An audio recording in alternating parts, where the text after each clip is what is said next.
Shri Joseph विजयेगम नाम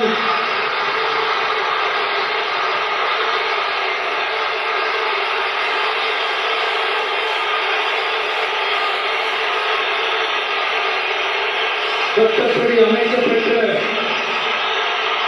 இந்திய அரசியல் அமைப்பின்பால் உண்மையான நம்பிக்கையும் மாறா பற்றும் கொண்டிருப்பேன் என்றும் இந்திய நாட்டின் ஒப்பில்லாத முழு முதல் ஆட்சியையும் ஒருமையையும் நிலை நிறுத்துவேன் என்றும் தமிழ்நாட்டு அரசின் முதலமைச்சராக உண்மையாகவும் உடற்சான்றின்படியும்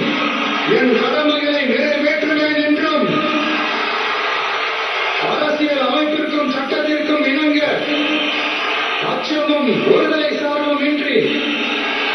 விருப்பு வெறுப்பை விலக்கி பலதரப்பட்ட மக்கள் அனைவருக்கும் நேர்மையானதை செய்வேன் என்றும் ஆண்டவன் மீது ஆணையிட்டு